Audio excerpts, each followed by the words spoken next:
বাদশাহ নুরুদ্দিন ইরাকের বাদশার নাম। জোরে বলেন কিসের বাদশার নাম? ইরাকের বাদশার নাম বাদশাহ নুরুদ্দিন। ফজরের নামাজ পড়ে, 5 ওয়াক্ত নামাজ পড়ে, একদিনও তাহাজ্জুদের নামাজ মিস করে না। ও মুসলমান ভাইয়ারা রে, তাহাজ্জুদের নামাজ এমন একটা বরকতের নামাজ। আপনারা কি জীবনে কোনোদিন তাহাজ্জুদের নামাজ পড়েছেন? যারা আছে, কারা কারা পড়েছেন একটু হাতটা উঠায়া দেখতে চাই। আল্লাহু আকবার। জীবনে সবার সাধনা তাহাজ্জুদের নামাজ আদায় করব। বাদশাহ নুরুদ্দিন গভীর রাতে তাহাজ্জুদের নামাজ পড়ে ঘুমিয়ে গেছে। ঘুমের ঘরে আমার নবীজি রাহমাতাল লিল আলামিন বাদশাহ নুরুদ্দিনের সঙ্গে স্বপ্নের ভেতরে দেখা দিয়েছে। জোরে বলেন মারহাবা। জোরে কথা বলেন না কে? জোরে বলেন মারহাবা। বাদশাহ নুরুদ্দিন স্বপ্নের ভেতরে দেখে নবীজি দেখা দিয়েছেন। এবার বাদশাহ নুরুদ্দিন সালাম দেয়, আসসালামু আলাইকুম ইয়া রাসূলুল্লাহ, ইয়া হাবিবাল্লাহ। নবী গো, কেন দেখা দিলেন আমাকে? আবার নবীজি বলে, বাদশাহ নুরুদ্দিন 2টা লোকের ছবি দেখালেন। জোরে বলেন কয়টা লোক? 2টা ইহুদির ছবি দেখায়া বললেন, ও নুরুদ্দিন, এই 2টা লোকের কারণে আমি মদিনা শরীফে শান্তিতে ঘুমাতে পারি না। শান্তিতে ঘুমাতে পারে না। এবার বাদশাহ নুরুদ্দিন চিন্তায় পড়ে গেলেন। যখন ঘুমটা ভেঙে গেল, কেন রে, কি জন্য আমি এই স্বপ্নটা দেখলাম? কেন আমি এই স্বপ্ন দেখলাম? একবার মনে হয় নবীজিকে স্বপ্নে দেখলাম, আবার মনে হয় নবীজিকে আসলে কি স্বপ্নে দেখলাম নাকি কাকে দেখলাম। নিজের মনের রাজ্যের ভিতরে ঘোরপাক খাচ্ছে, আমি আসলে নবীকে স্বপ্ন দেখলাম নাকি কি করলাম, ভাবতে পারে না। এমন সময় বাদশাহ নুরুদ্দিন আবার ঘুমিয়ে পড়লেন। যখন ঘুমিয়ে গেলেন, বাদশাহ নুরুদ্দিন দেখে আবার ঘুমের ভেতরে মুহাম্মাদুর রাসূলুল্লাহ দেখা দিয়েছে। কে দেখা দিয়েছে? নবী মুহাম্মাদুর রাসূলুল্লাহ দেখা দিয়েছে। বাদশাহ নুরুদ্দিন আবার নবীজিকে দেখলেন। দেখে আকাশের মাঝে 2জন লোকের চেহারা দেখায়। 2জন হলো ইহুদি, তাদের চক্ষু 2টা নীল, গাগুলো টস টস করে রক্তের মতন, গায়ে ঠোকা মারলে যেন রক্তটা পড়ে যাবে, এত সুন্দর সুদর্শন চেহারা, নীল চক্ষু বিশিষ্ট 2জন লোককে দেখলেন। আবার নবীজিকে বলে, ইয়া রাসূলুল্লাহ, ইয়া হাবিবাল্লাহ, এই 2টা লোক আপনার সঙ্গে কি করেছে? আবার নবীজি বলে, বাদশাহ নুরুদ্দিন রে, এই 2টা লোক মদিনা শরীফে আমি নবীজিকে শান্তিতে ঘুমাতে দেয় না। আবার নবীজির এই স্বপ্ন দেখার পর বাদশাহ নুরুদ্দিন ঘুম থেকে জাগিয়ে উঠলেন। হাউমাউ করে কান্না করে 2 রাকাত নফল নামাজ আদায় করলেন, ওযু করলেন। নামাজ আদায় করার পর আল্লাহর কাছে কায়মনে বাক্যে ধীর মনোবল নিয়ে দোয়া করলেন, আল্লাহ, আমি কি নবীজিকে স্বপ্ন দেখলাম নাকি কি দেখলাম? চিন্তার গভীর রাজ্যে পড়ে গেল। এবার বাদশাহ নুরুদ্দিন নামাজ পড়ে আবার ঘুমিয়ে গেলেন। তৃতীয়বার যখন বাদশাহ নুরুদ্দিন ঘুমিয়ে গেলেন, এবার বাদশাহ নুরুদ্দিন দেখে তৃতীয়বার স্বপ্নের মাঝে আমার নবীজি এসে বলে, বাদশাহ নুরুদ্দিন রে, এখনো কেন তোমার ঘুম ভাঙে না? আমি নবীজি শান্তিতে থাকতে পারি না। এবার বাদশাহ নুরুদ্দিন ঘুম থেকে উঠে পড়লেন। উঠে পড়ার পর তার প্রধানমন্ত্রী হিলাল উদ্দিনের কাছে চলে গেলেন, জিজ্ঞাসা করলেন কি করা যায়। কয়, হুজুর আপনি আর দেরি করেন না, আপনি ইরাক থেকে সশস্ত্র বাহিনী নিয়ে মদিনা আক্রমণ করেন। সুবহানাল্লাহ বলেন। ও সম্মানিত ভাইয়ের আমার, নবীজির শানে কিছুক্ষণ কথা বলবো, যেই নবী আপনার আমার জান্নাতের সুপারিশ করবে। জোরে কথা বলেন ঠিক কিনা?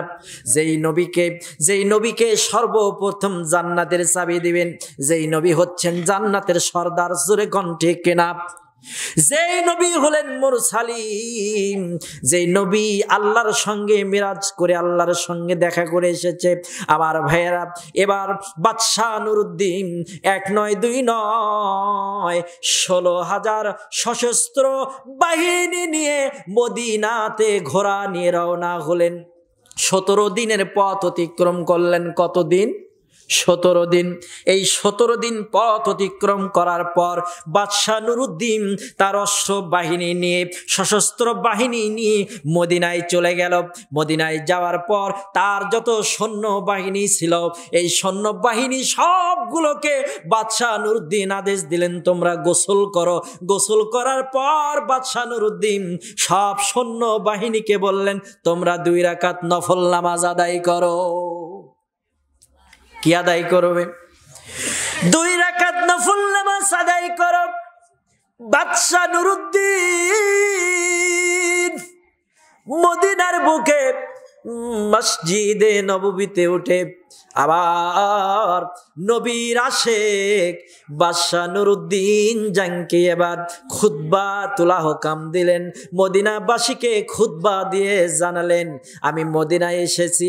আর তার সশস্ত্র বাহিনীকে বলে দিল, আজকে মদিনার ভেতর থেকে বাহিরে কোনো লোক যেতে পারবে না, বাহিরে থেকে কোনো লোক এসে মদিনায় ঢুকতে পারবে, কিন্তু মদিনা থেকে একজনও বাহিরে বের হতে পারবে। আদেশ হয়ে গেল। এবার বাদশাহ নুরুদ্দিন মদিনাবাসীকে সবাইকে দাওয়াত করলেন, ভোজন প্রীতির আয়োজন করলেন। ও মদিনাবাসী, আমি ইরাক থেকে এসেছি, আমার নাম বাদশাহ নুরুদ্দিন জাঙ্কি, আমি নবীর প্রেমের একজন আশেক, আমি ইরাকের বাদশাহ নুরুদ্দিন। কেন গো বাদশাহ নুরুদ্দিন, আপনি কেন এসেছেন? কি হয়েছে আপনার? বাদশাহ নুরুদ্দিন বলে, আমি নবীর প্রেমের আশেক হইয়া, নবীর প্রেমে মাতোয়ারা হয়ে আমি ইরাকে থাকতে পারি নাই, আমি এই মদিনার বুকে চলে আসলাম। লোকজন বলল, হুজুর কি জন্য এসেছেন? বলে, আপনাদেরকে দাওয়াত দিয়ে একবেলা খাওয়াতে চায়। মদিনার যত লোক আছে সবাইকে এই দাওয়াতে উপস্থিত থাকতে হবে। দাওয়াতের মধ্যে উপস্থিত থাকতে হবে। বাদশাহ নুরুদ্দিন আবার সবাইকে দাওয়াত দিল। হাজার হাজার লোক দাওয়াতে উপস্থিত হয়ে গেল। বাদশাহ নুরুদ্দিন বলে, আমি নিজ হাতে খাওয়াবো। নিজ হাতে খাবার দিচ্ছে। আবার নবীজি স্বপ্নের মাঝে যে ২ জন লোক দেখিয়েছেন, ওই ২ জন লোককে বাদশাহ নুরুদ্দিন টের পায় না। ওই ২ জন লোকের চেহারা বাদশাহ নুরুদ্দিনের সামনে পড়ে না। কই গেল রে ওই ২ জন লোক, যাকে আমার নবীজি ঘুমের মধ্যে দেখালেন, যিনি নাকি আমার নবীর সাথে অত্যাচার করে। বাদশাহ নুরুদ্দিন এবার অনেক খোঁজাখুঁজি করলেন, ওই ২টা লোককে পেলেন না। না পেয়ে সবাই ভোজ আয়োজনও শেষ হয়ে গেল। সব লোককে বলল, সবাইকে দাওয়াতে অ্যাটেন্ড করেছে। মদিনাবাসী বলে, বাদশাহ নুরুদ্দিন সবাই অ্যাটেন্ড করেছে, কেউ আর বাকি নাই। বাদশাহ নুরুদ্দিন বলে, আমার মনে হয় আরো লোক বাকি আছে। তার কারণ মনে মনে যে ২টা লোক রে খোঁজে, ওই ২টা লোক রে বাদশাহ নুরুদ্দিন পায় না। পাইছে? পায় নাই। এবার সবাই বলে, হুজুর মদিনার অলিতে গলিতে কেউ নাই দাওয়াতে উপস্থিত হওয়ার জন্য, সবাই আপনার দাওয়াতে উপস্থিত হয়েছে। এবার বাদশাহ নুরুদ্দিন বলে, না না, আরো লোক আছে, তাড়াতাড়ি চিরুনি অভিযান চালাও। চিরুনি অভিযান করে মদিনার অলিতে গলিতে চেয়ে থেকে দেখো কোথাও কোনো লোক আছে কিনা যে আমার দাওয়াতে এখনো আসে নাই। একজন লোক দাঁড়িয়ে বলে, বাদশাহ নুরুদ্দিন, আমি মদিনা শরীফ নবীজির রওজার পাশে একটা মসজিদ আছে, ওই মসজিদে বসে বসে ২ জন লোক আল্লাহর ইবাদত করে। ওই ২ জন লোক খুব ভালো লোক, বাহিরে বের হয় না, মানুষজনের সাথে তেমন কথাবার্তা বলে না, বিশাল বিশাল জুব্বা, বড় বড় দাড়ি, দান খয়রাত করে, ইবাদতে মশগুল থাকে, সারাদিন কোরআন তিলাওয়াত করে, রাতের বেলায় নবীজির কবরে গিয়ে দোয়া পড়ে। নবীর প্রেমের আশেক সবাই তাদেরকে ভালোবাসে। কেউ খাবার দিলে তারা মানুষের খাবার গ্রহণ করে না। এই দুইটা লোক খুবই ভালো, তারা মানুষের দাওয়াতও গ্রহণ করে না। ওই দুইটা লোকই আপনার দাওয়াত গ্রহণ করে না। আলোচনা কি একটু করব কি? সম্মানিত ভাইয়েরা, এবার বাদশা নুরউদ্দিন সশরীরে চলে গেলেন। যাওয়ার পর দেখে তারা একটা ঘরের মধ্যে বাসা বেঁধেছে। তাদের চেহারার দিকে যখন বাদশা নুরউদ্দিন তাকানোর পর নবীজি স্বপ্নের মাঝে যে দুইটা লোককে দেখেছেন, ওই দুইটা লোকের ছবি যেন তার চোখে ধরা পড়েছে। সুবহানাল্লাহ বলেন। এবার বাদশা নুরউদ্দিন চোখের সামনে টলমল করছে নীল চক্ষু বিশিষ্ট এই দুইটা লোক। বাদশা নুরউদ্দিন পেয়ে গেছে, কিন্তু এরাই যে নবীর সাথে বেয়াদবি করে, এরাই যে নবীর লাশ চুরি করার জন্য এসেছে, তা কি করে প্রমাণ করা যায়? এই কবর খনন করে হজবত পালন করার জন্য এসেছি। বলে তোমরা কেন বাহিরে বের হও না? আর কতদিন ধরে আসো? বলে 3 বছর যাবত। জোরে বলেন কয় বছর? 3 বছর যাবত আমরা এখানে বসে বসে থাকি। এবার বাদশা নুরউদ্দিন বলল, তোমরা কেন এসেছো? বলে হজ করার জন্য। ইউরোপে কেন ফিরে যাও নাই? বলে হজ করার জন্য এসে নবীর প্রেমের আশেক হইয়া নবীর রওজা জিয়ারত করতে করতে নবীর প্রেমে পাগল হয়ে গেলাম। মনে হলো আর বাকি জীবনটা ইউরোপে কাটাবো না, মদিনা শরীফে কাটিয়ে দেব। তাই নবীজির ভালোবাসায় মদিনায় থেকে গেলাম। কিন্তু এরা কি? ইহুদি। এরা নবীজির লাশ চুরি করার জন্য আসছে, কোনো আলামত নাই। এবার বাদশা নুরউদ্দিন বলে, তোমরা যে এখানে এসেছো কতদিন থাকবা? বলে আমরা জীবনের শেষ সময়টুকু এখানে কাটিয়ে দিব। ছল চাতুরি করল। এবার বাদশা নুরউদ্দিন দেখে তাদের নামাজ পড়ার জন্য সুন্দর জায়নামাজ মসজিদের ভিতরে রেডি করে রেখেছে। বাদশা নুরউদ্দিন তার বাহিনীদেরকে বলল, জায়নামাজটা উঠাও। জায়নামাজ যখন উঠানো হলো, দেখে জায়নামাজের নিচে একটা চাটাই বুনানো দেখা যায়। জোরে বলেন সুবহানাল্লাহ। এই চাটাই উঠাও। চাটাই উঠানো হলো, দেখা গেল বিশাল একটা পাথর। বাদশা নুরউদ্দিন বলে, পাথরটা উঠাও। এবার পাথরটা উঠানো হলো। পাথর উঠানোর পরে দেখে কি আশ্চর্য, জায়নামাজের উপরে কোরআন। ইহুদির বাচ্চারা কোরআন পড়ে আর জায়নামাজ ফেলে রেখেছে, আর ওই জায়নামাজের নিচে চাটাই বিছানো। চাটাইয়ের নিচে বিশাল একটা পাথর উঠানোর পরে দেখে বিশাল একটা গর্ত, সুড়ঙ্গ। ওই সুড়ঙ্গর পথ দিয়ে ওরা আমার নবীর লাশ চুরি করতে চায়। এবার বাদশা নুরউদ্দিন ওদেরকে বললেন, সত্যি করে বলো, কোথায় থেকে এসেছো, কি হয়েছে? এবার ওরা সত্যি কথা বলল। বাদশা নুরউদ্দিন, ইউরোপের কিছু ইহুদি আমাদেরকে প্রশিক্ষণ দিয়ে অনেক টাকা পয়সা দিয়ে মদিনায় পাঠিয়েছেন। কি গো তোমার উদ্দেশ্য? এবার দুইজন ইহুদি বলে, বাদশা নুরউদ্দিন, আমাদের উদ্দেশ্য মদিনা শরীফ থেকে বিশ্বনবী রাহমাতাল লিল আলামিন মরুর দুলালী মা আমিনার নয়নমণি নবী কুলের শিরোমণি আহমদে মুস্তাফা মুহাম্মদ মুস্তাফা নবীজির লাশটা চুরি করে ইউরোপে নিয়ে যাব। ইউরোপের ব্যবসা জমজমাট হয়ে যাবে, মদিনায় লোকজন আর আসবে না। ইহুদিদের আমি চক্রান্ত নিয়ে এখানে এসেছি, আমাদেরকে অনেক টাকা পয়সা দিয়েছে, ওই টাকা পয়সা থেকে আমরা খাই, আর ওই টাকা পয়সা মানুষকেও দান করি। আমরা সুফি বেশে থাকি, কেউ যাতে মনে করে না আমরা নবীর লাশ চুরিকারী ইহুদি। ওদের প্ল্যান কি ঠিক আছে? ওরে এমন প্ল্যান করেছে আমার নবীজির লাশ নিয়ে যাবে। এবার বাদশা নুরউদ্দিন বলে, তাড়াতাড়ি বলো, তোমরা যে আমার নবীজির লাশ চুরি করার জন্য এসেছো, আমার নবীজি শানে বরকত বলো কি দেখলাম? এবার এই দুইজন ইহুদি বলে, বাদশাহ নুরউদ্দিন, আমরা 3 বৎসর যাবত মাটি খনন করি। আমরা মাটি খনন করার পর আমরা মুজার ভেতরে মাটিগুলো নিয়ে ওই মাটিগুলো মদিনা শরীফ থেকে অন্য জায়গায় ফেলে দিয়ে আসি। অন্য জায়গা থেকে ফেলে দিয়েছে আবার মদিনা শরীফে আসি। বাদশাহ নুরউদ্দিন বলল, আমার নবীজির শানে কোনো মুজিজা কি তোমরা দেখো নাই? এবার দুইজন ইহুদি বলে, আমরা যতই নবীজির লাশ মুবারকের কাছে গেলাম আর মাত্র সময় লাগবে 3 দিন, তাহলে এই নবীজির লাশটা আমরা চুরি করতে পারবো। সময় লাগবে কয়দিন? জোরে কথা বলেন, সময় লাগবে কয়দিন? 3 দিন সময় লাগবে। বাদশাহ নুরউদ্দিন বলে, 3 দিনের ভিতরে তোমরা কি দেখলা গো? এবার দুইজন ইহুদি বলে, বাদশাহ নুরউদ্দিন, আমরা যখন নবীজির লাশ মুবারকের কাছে যাব তখন আমরা দেখতে পেলাম মাটিগুলো থরথর করে কেঁপে ওঠে। মাটিগুলো এমন ভাবে কেঁপে ওঠে যেন ভূমিকম্পন শুরু হয়েছে।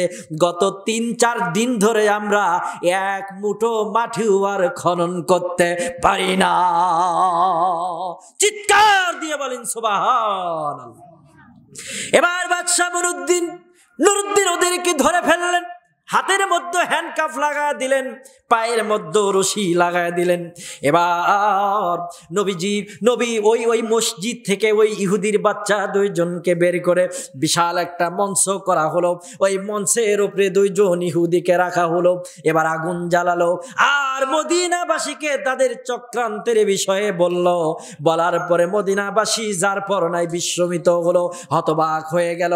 তারা সবার সামনে বাদশাহ নুরউদ্দিন এই 2 জন ইহুদি যাতে সাহস না পায় আর যাতে কেউ সাহস না পায় নবীজির লাশ চুরি করার জন্য, এই জন্য 2 জনকে ধরে আগুন জ্বালায়া ইতিহাস লেখে 11 দিন পর্যন্ত আগুন জ্বালালো। এই 2 জন ইহুদিকে পুড়ে ভস্ম করে মেরে ফেলে দেওয়া হলো। জোরে জোরে বলেন সুবহানাল্লাহ। এই 2 জন ইহুদিকে মেরে ফেলে দেওয়া হলো। এবার বাদশাহ নুরউদ্দিন মারা গেল। নবীর প্রেমের আশেক নবীজির পাশে বাদশাহ নুরউদ্দিন জাঙ্কির কবর দেওয়া হলো। জোরে বলেন সুবহানাল্লাহ। নবীর সুপারিশ পাইলে নবীজির লাশ মুবারক চুরি করার জন্য এসেছিল 2 জনকে মেরে ফেলে দেওয়ার পর বাদশাহ নুরউদ্দিন এবার 1 নয় 2 নয় 1100 মন সীসা বলে নবীজির কবর মোবারকের 40 ফুট প্রাচীর করে দিয়েছে। আর কেউ নবীজির লাশ চুরি করতে পারবে না। শোনো নবীর উম্মতেরা, হয়ে আজি দিশাহারা, কোরআন হাদিস ছেড়ে চলো যখন যাহা চায় মনে, কোরআন হাদিস ছেড়ে চলো যখন যাহা চায় মনে, নবী বিনে কে তরাবে ফুলসিরাত মিজানে, নবী বিনে কে তরাবে ফুলসিরাত মিজানে। দয়ার নবী জীবন ভরে দিনের লাগি কষ্ট করে, দান শহীদ করিলেন উহুদেরই ময়দানে, দান শহীদ করিলেন উহুদেরই ময়দানে, নবী বিনে কে তরাবে ফুলসিরাত মিজানে, নবী বিনে কে তরাবে ফুলসিরাত মিজানে। কেমন এতিম নবী আমার,